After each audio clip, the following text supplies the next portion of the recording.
하나님 아버지 감사합니다. 주의 말씀을 삼가 듣고자 합니다. 성령께서 감화 감동하시옵소서. 진리의 말씀을 만나게 하옵소서. 우리의 눈을 열어 주의 법에 기이한 것을 볼 수 있게 하옵소서. 우리의 귀를 열어 주의 말씀을 학자같이 알아듣게 하옵소서. 그리고 그 주의 말씀이 우리의 마음이 착하고 좋은 마음이어서 고스란히 힘겨워지게 하시고 생명으로 싹트게 하시고 인내로서 자라 결신하는 주의 말씀이게 하옵소서. 이 하루가 하나님께서 허락하시는 말씀이 자라는 바치게 하옵소서.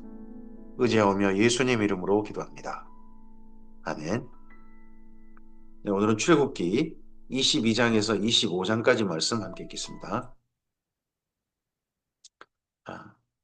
하나님께서 출애굽하게 하신 것은 이스라엘 민족을 출애굽하게 하신 것은 가나안 땅에 데려가시는 최종적인 목적이 있죠. 근데 그보다 먼저 해야 될 일은 시내산에서 언약하는 일입니다. 즉 이제 언약 시간에 들어와 있습니다. 하나님께서 지상 그들에게 강림하셨습니다. 19장입니다. 그리고 그들에게 직접 말씀하셨습니다. 십계명을. 그게 20장입니다.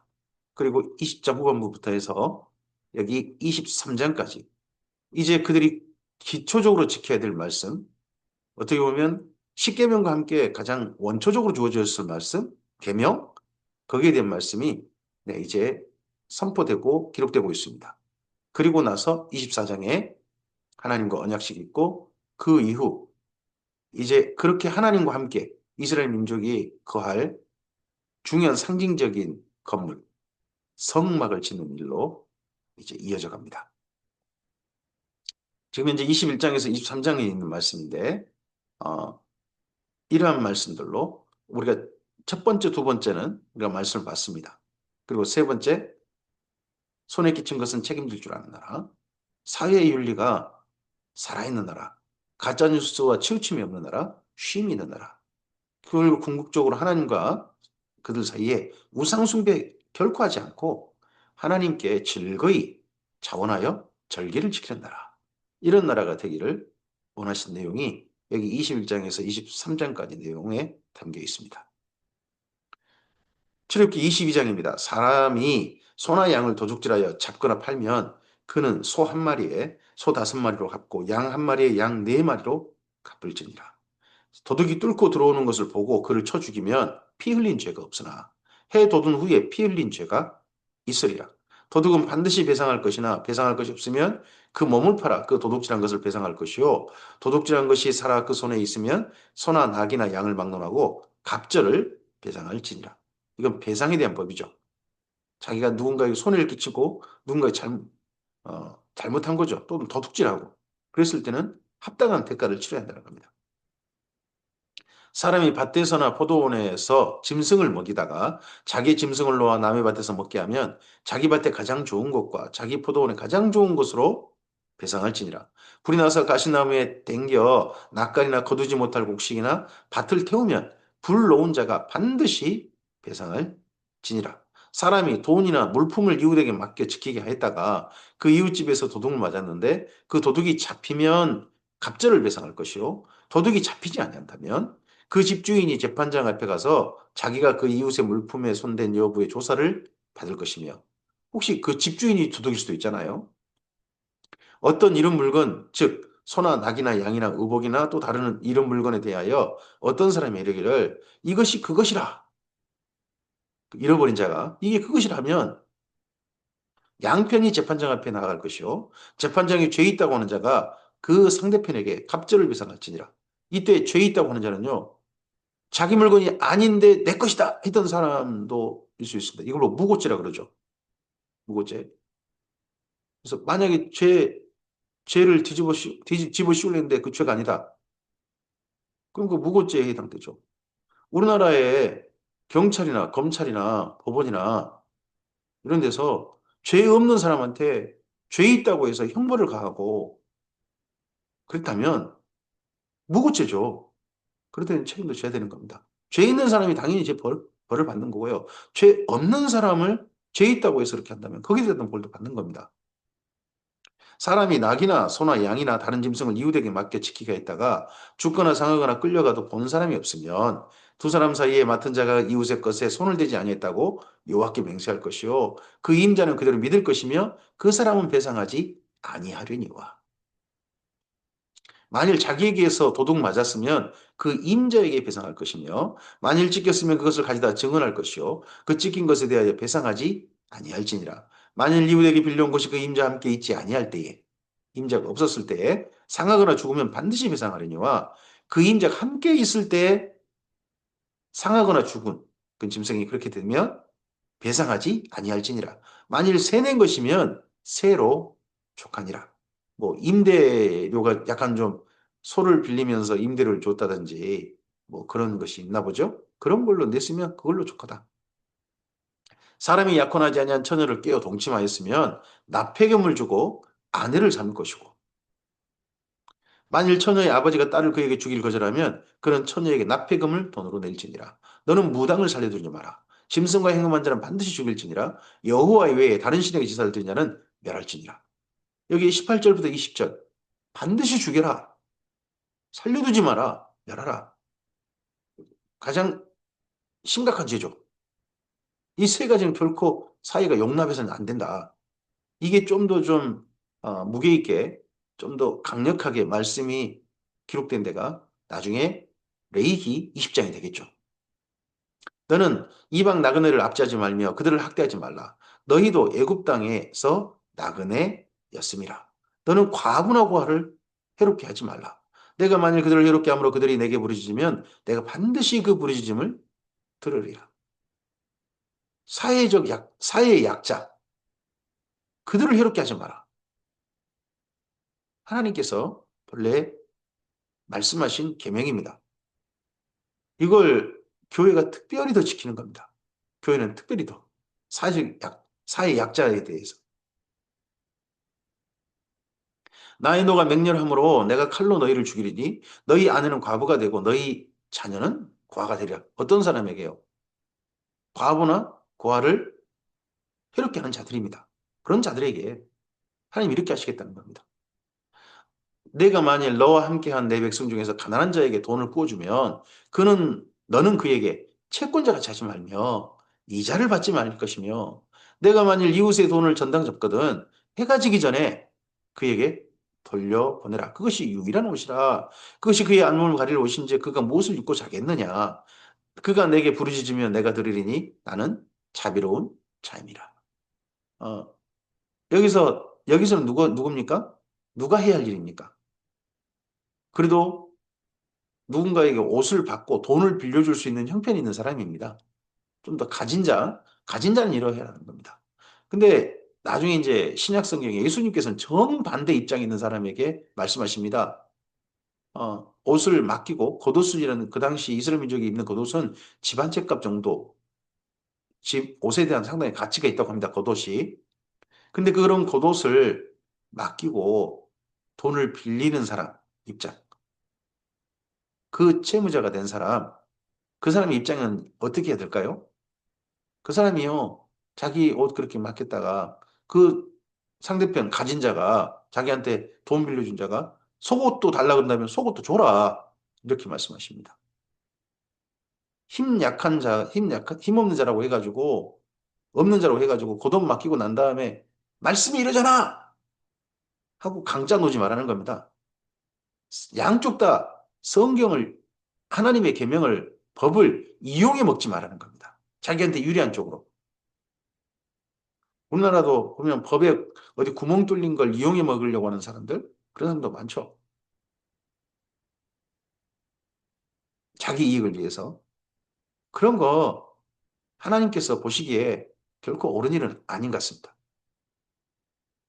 너는 재판장을 모독하지 말며 백성의 지도자를 저주하지 말지니라.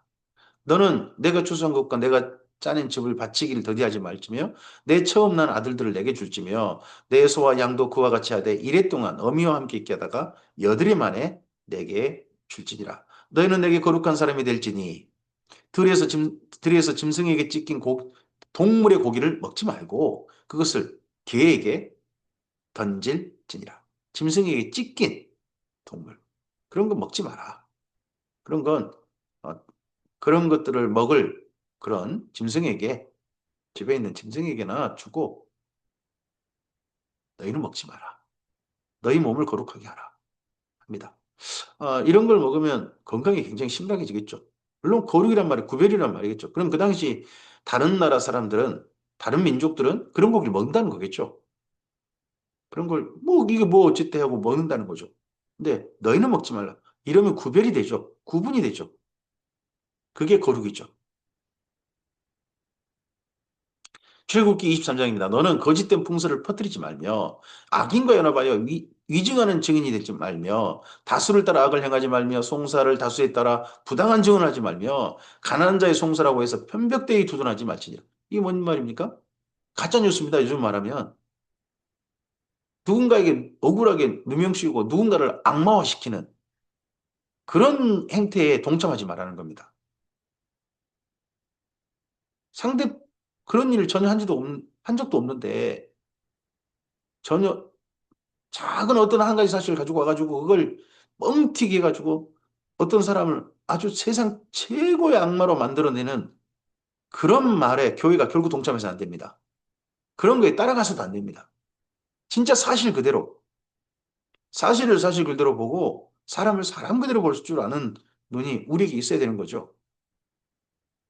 내가 만일 내 원수의 길 잃은 소나 나귀를 보거든 반드시 그 사람에게 돌릴지며 내가 만일 너를 미워하는 자의 나귀가 짐을 싣고 엎드러짐을 보거든 그것을 버려두지 말고 그것을 도와 그 짐을 부릴지니라.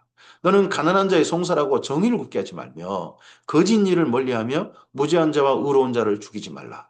나는 악인을 의롭다 하지 않겠노라. 너는 뇌물을 받지 말라. 뇌물은 밝은 자의 눈을 어둡게 하고 의로운 자의 말을 굽게 하느니라. 여러분, 적어도 뇌물을 받을 위치에 있는 사람들에게겠죠. 너는 이방 나그네를 압제하지 말라. 너희가 애굽 땅에서 나그네 되었은즉 나그네의 사정을 아느니라. 너는 6해 동안은 내 땅에 파종하여 그 소산을 거두고 이제 남은 한 해를 안식년이라 그러죠. 일곱째 해에는 갈지 말고 묵혀두는 이유가 뭔가요? 자기를 위한 이유가 아니에요. 하나님 말씀은 내 백성의 가난한 자들이 먹게 하라. 그 남은 것은 들짐승이 먹으리라. 내 포도원과 감람원도 그리할지니라. 누구를 위한 일입니까? 7년째 안식년 하라는 것은 자기를 위해서. 제발 우리는 신앙생활 그렇게 해서는 안 됩니다. 신앙생활은 사랑으로 사는 겁니다. 사랑의 수고로 사는 겁니다. 나를 정성껏 아름답게 건강하게 거룩하게 그렇게 가꾸는 거, 그거 경건하게 가꾸는 거, 그거 참 중요한 일이죠. 그런 것이 바로 뭐냐? 자꾸 자기를 이해하지 않는 겁니다. 나만을 위하고 자꾸 손이 안으로 자꾸 굽게 하는 그런 삶에서 이제 벗어나는 겁니다. 일곱째 해에 7년 안식해야 될 이유도 자기를 위한 이유가 아닙니다. 가난한 사람들, 들짐승들까지도 배려하라는 겁니다. 너는 6해 동안에 내 일을 하고 일곱째 날에는 쉬라. 내 소와 나귀가 쉴 것이며 내 여종의 자식과 나그네가 숨을 돌리라. 보십시오. 안식일에 쉬는 이유도 뭡니까? 사장님이 되는 어떤 집에 가장이 되는 사람이 쉬는 이유가 뭡니까? 자기는 쉬면서 직원들은 일 시키는 그런 일을 해서는 안 됩니다. 제가 예전에 그런 기독인도 본 적이 있습니다. 주일이 되니까 자기는 교회 가면서 가게 문을 열고 직원은 출근시켜가지고 너는 일해라. 오늘 손님들 많이 오는 날이다. 이렇게 시키는 사람이 있습니다.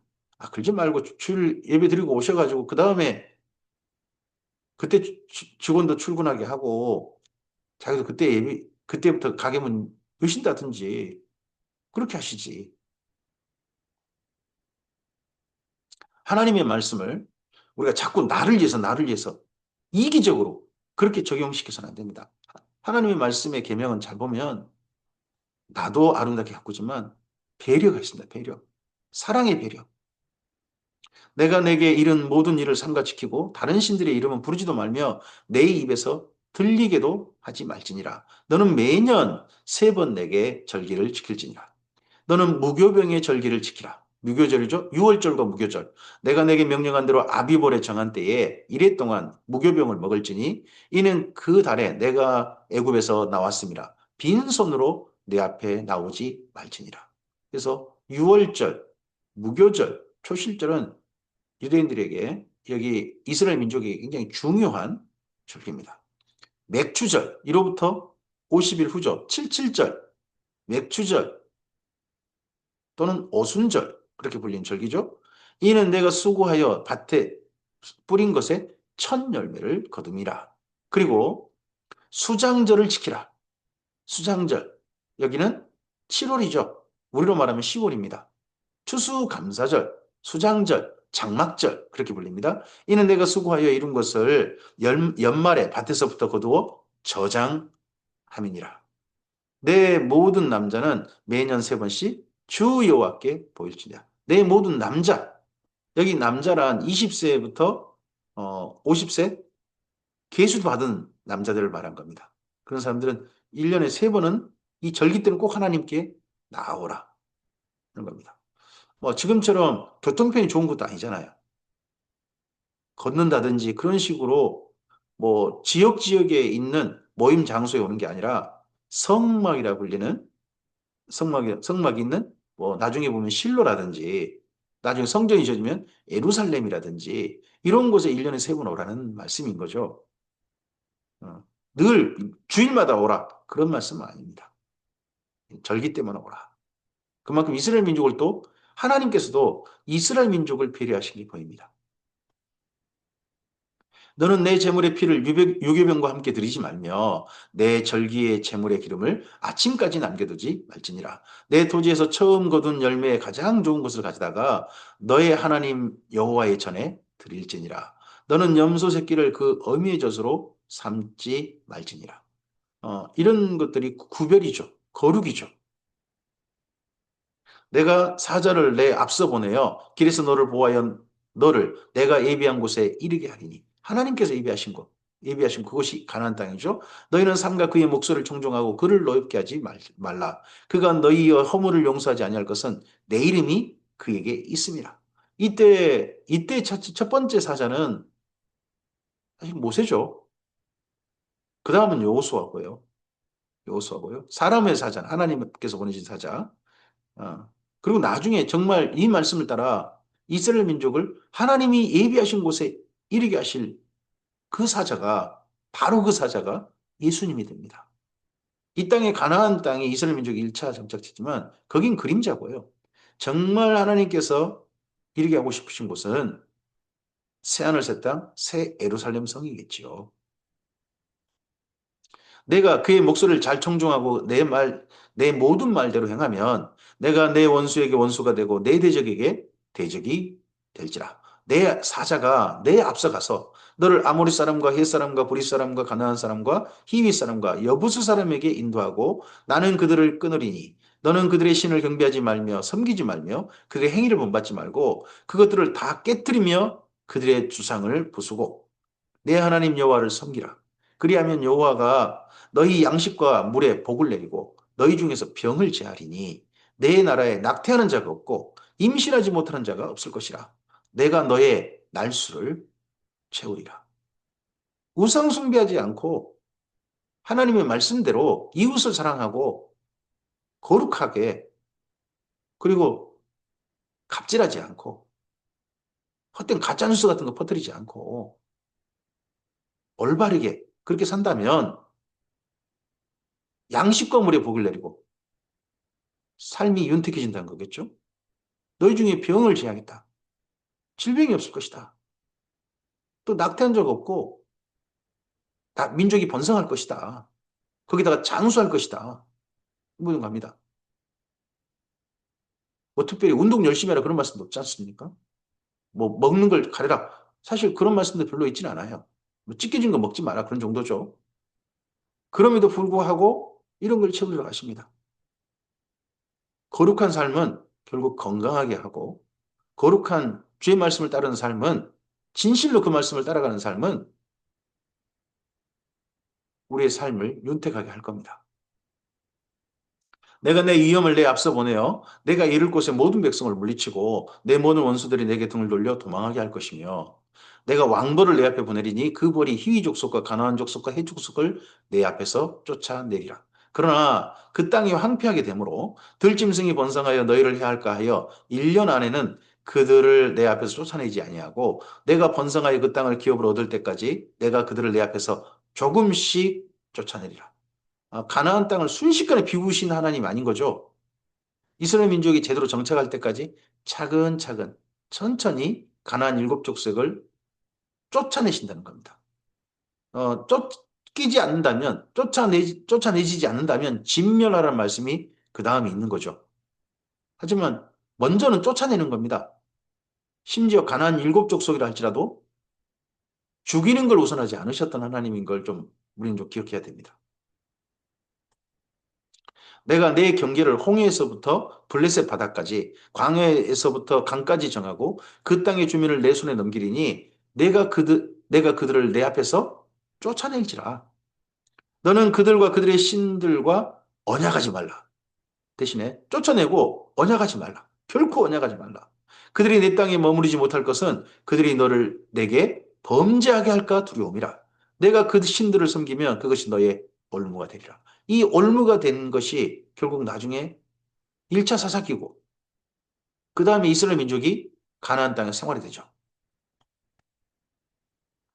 출애굽기 24장입니다. 또 모세에게 이르시되 너는 아론과 나답과 아비후와 이스라엘 장로 70명과 함께 여호와께 올라와 멀리서 경배하고 너 모세만 여호와께 가까이 나오고 그들은 가까이 나오지 말며 백성은 너와 함께 올라오지 말지니라. 모세가 와서 여호와의 모든 말씀과 그의 모든 율례를 백성에게 전하며 하나님의 말씀을 가까이 나가서 모세가 듣고 백성에게 전했습니다. 그들이 한 소리로 응답하여 이르되 백성들이 이스라엘 민족이 한 소리 응답하여 뭐라고 합니까? 여호와께서 하신 모든 것을 우리가 준행하리이다. 이스라엘 민족이 우리가 준행하겠습니다 하는 이 신의 산에서의 하나님께 올려드린 말씀 두 번째입니다. 첫 번째가 어디였습니까? 19장. 19장. 너희가 내 말을 잘 듣고 내 언약을 지킨다면 너희가 내 소유가 되고 제장 나라가 되고 거룩한 백성이 될 것이다. 그렇게 해주겠니? 했을 때 이스라엘 민족이 그러하겠습니다라고 첫 번째 19장에 보면 응답했습니다. 그리고 여기 24장에 다시 한번 하나님의 모든 율례를 이제 말씀과 율례를 모세가 전했습니다. 그러고 난 다음에 이스라엘 민족이 다시 한번 하나님께 말씀드립니다. 여호와께서 말씀하신 모든 것을 우리가 준행하겠습니다. 그러자 언약서가 기록됩니다. 모세가 여호와의 모든 말씀을 이제는 기록했습니다. 이 기록한 모든 말씀이 뭐 레위기 전체를 기록했다 그런 건 아니겠죠. 하지만 적어도 10계명을 기록했을 것이고 21장부터 23장 그런 말씀을 기록했겠죠. 이른 아침에 일어나 산 아래 제단을 쌓고 이스라엘 12지파대로 12기둥을 쌓고 세우고 이스라엘 자손의 청년들을 보내어 여호와께 서로 번제와 화목제를 드리게 하고 모세가 피를 가지고 반은 여러 양푼에 닦고 반은 제단에 뿌렸습니다. 이게 언약식입니다. 하나님과 이스라엘 민족 사이에 맺은 언약식. 이 언약식은 이 이전에 노아 홍수 이후 노아의 가족이 하나님께 올려드린 그 제사가 있었습니다. 그때 하나님께 일방적으로 무지개 언약을 맺으시죠. 그리고 난 다음에 또 한 번의 언약식이 있습니다. 그때는 족장이 드렸습니다. 창세기 15장에 아브라함입니다. 아브라함이 하나님께 맺었던 그 언약식이 있습니다. 그리고 나서 정식 언약식입니다. 성경으로 보면 세 번째 언약식이 되겠죠. 그 언약식인데 이스라엘 민족이 이제는 작은 족속이 아니라 이스라엘 민족이라고 하는 민족이 하나님과 언약식을 맺습니다. 지금까지 역사 속에서 한 민족이 한 나라가 하나님과 이렇게 언약식을 맺고 언약을 맺고 하나님과 함께 살았던 역사는 이스라엘 민족이 유일합니다. 언약서를 가져다가 앞에 기록된 말씀을 언약서라고 하죠. 언약서를 가져다가 백성에게 낭독하여 듣게 하니 그들이 이르되 다시 한 번 더 이스라엘 민족이 응답합니다. 여호와의 모든 말씀을 우리가 준행하리이다. 이스라엘 민족은 세 번이나 하나님께 그렇게 하겠습니다. 그렇게 하겠습니다. 정확하게 이제는 마지막에 문서를 가지고 다시 한번 그렇게 하겠습니다. 라고 응답합니다. 그러자 모세가 그 피를 가지고 백성에게 뿌리며 이르되 피로써 언약을 맺는 거죠. 이는 여호와께서 이 모든 말씀에 대하여 너희와 세우신 언약의 피니라. 여호와께서 이 모든 말씀에 대하여 너희와 세우신 언약의 피니라. 이 피를 뿌리고서 이스라엘 민족 가운데 대표라든지 그런 사람들이 아마도 지금 쪼개진 짐승을 쪼개놨을 거거든요. 그 짐승 사이로 걷는 겁니다. 15장에서는 하나님께서 아브라함과 언약을 세우시면서 하나님께서 그 사이를 지나가셨습니다. 하나님께서 약속하신 거죠. 이때는 이스라엘 민족이 또 걷는 겁니다. 이 이유는 이 약속은 우리의 생명을 걸고 약속하는 겁니다. 이 약속을 생명을 걸고 지키겠습니다. 만약에 우리가 이 약속을 무시하고 안 지킨다면 생명을 내놓겠습니다. 하는 그런 겁니다.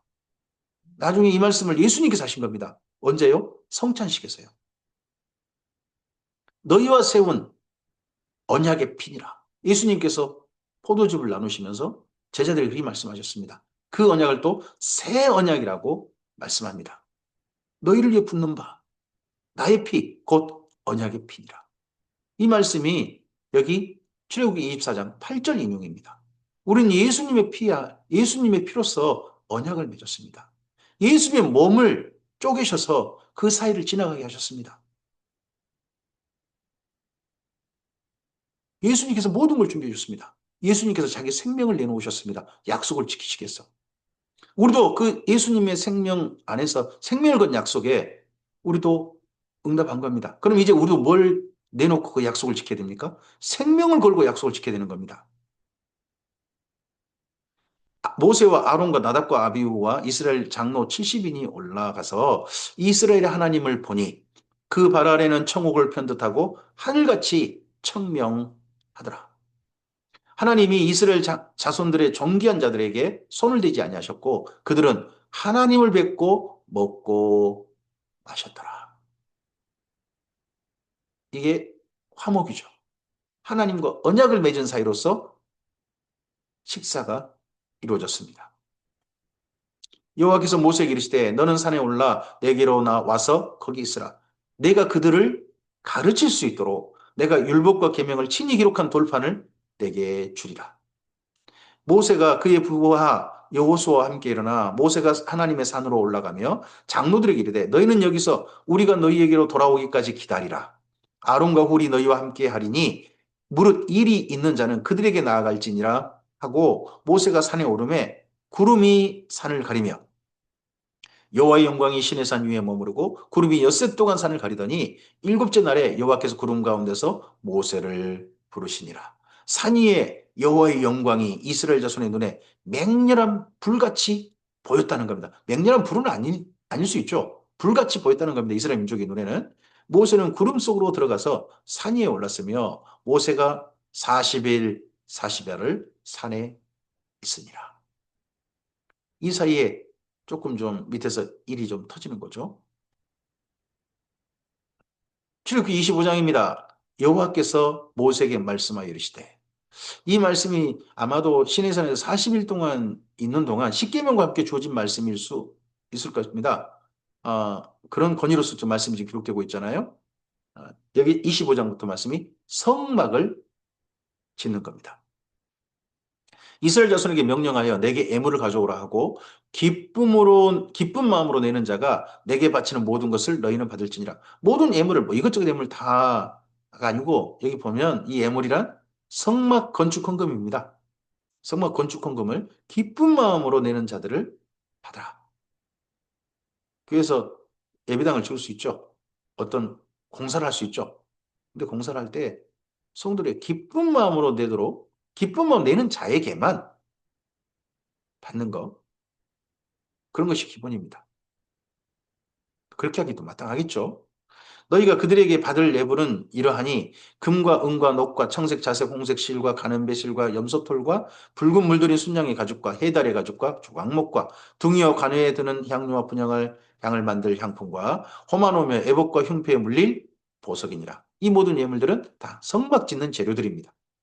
내가 그들 중에 그할 성소를 그들이 나를 위하여 짓되 하나님을 위하여 지어달라고 하셨습니다.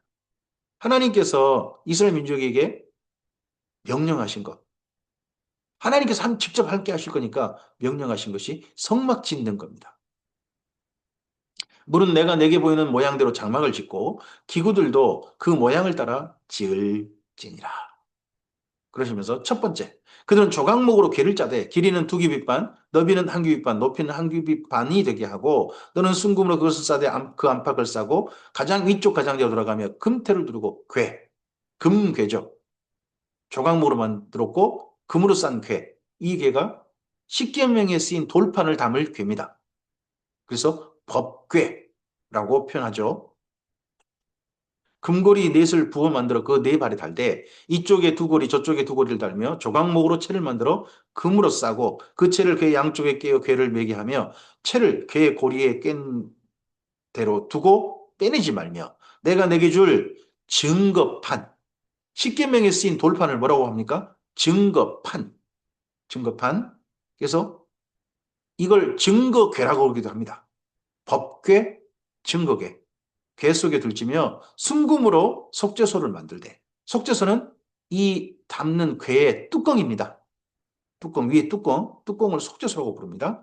길이는 2규빗 반, 너비는 1규빗 반이 되게 하고 금으로 그룹들을 속죄소 양 두 끝에 쳐서 만들 때 한 그룹은 이 끝에 한 그룹은 저 끝에 그 속죄소 두 끝에 속죄소와 한 덩어리로 연결할지며 이걸로 봐서는 이스라엘 민족은 그룹이라고 하는 천사에 대해서 형태를 어느 정도 알고 있는 것 같습니다. 그러니까 그냥 그룹을 만들려고 그러셨겠죠. 우리는 천사 한번 그려봐 그러면 우리 상상력을 따라 다양하게 그려 됩니다. 우리는 천사를 우리 상상으로 그려요. 근데 이스라엘 민족은 적어도 그룹이라고 하는 천사에 대해서 케루빔이라고 하는 천사에 대해서는 어느 정도 형태를 알고 있었다는 뜻이 되겠죠. 그 그룹들은 케루빔들은 두 날개를 높이 펴서 그 날개로 속죄소를 덮으며 그 얼굴을 서로 대하여 속죄소를 향하게 하고 이걸 가지고 우리는 한 가지 알 수 있습니다. 케루빔이라는 천사는 날개가 있는 천사다 하는 겁니다. 속죄소를 궤 위에 얹고 내가 내게 줄 증거판을 궤 속에 넣으라. 거기서 내가 너와 만나고 이 속죄소가 뚜껑으로 덮여 있는 법궤, 십계명에 쓰인 돌판. 거기서 내가 너와 만나고 속죄소 위에 곧 증거궤 위에 있는 두 그룹 사이에서 내가 이스라엘을 위하여 내게 명령할 모든 일을 내게 이르리라. 그리고 두 번째 만들 성물입니다. 맨 첫 번째 법궤. 속죄소와 함께 뚜껑 있는 속죄소와 함께 법궤를 만들라고 하셨고 두 번째 너는 조각목으로 상을 만들되 두 번째 만들 성물이 상입니다. 길이는 2규빗, 너비는 1규빗, 높이는 1규빗 반이 되게 하고 순금으로 싸고 주위에 금태를 두르고 그 주위에 손바닥 넓이만한 턱을 만들고 턱 주위에 금으로 태를 만들고 그것을 위하여 금고리 넷을 만들어 그 네 발 위에 네 모퉁이에 달되 턱 곁에 붙이라. 이는 상을 맬 채를 꿰을 것이며 이 떡상이라 그러죠. 떡상. 진설병이라는 떡을 받칠 떡 또는 빵. 우리는 떡이라고 합니다만, 떡이라고 번역했습니다만, 이스라엘 민족은 빵이라고 그러죠. 빵이라고 하는 것이 그들에게 좀 맞을 겁니다. 사실 빵이라는 언어도 이스라엘 민족의 언어는 아닌데요. 그 조각목으로 그 철을 만들고 금으로 싸라. 상으로 이것을 매일 것이니라. 너는 대접과 숟가락과 병과 붓는 잔을 만들되 순금으로 만들며 그 외에 여기 상과 함께 연결된 겁니다. 대접, 젓가락, 병, 붓는 잔. 순금으로 만들지며 상 위에 진설병. 일주일에 한 번씩 내는 겁니다. 일주일에 한 번. 진설병을 또 12개를 만들죠. 항상 내 앞에 있게 할지니라. 진설병을 항상 안식일에 걷어내고 안식일에 다시 새로운 그 진설병을 올리는 거죠.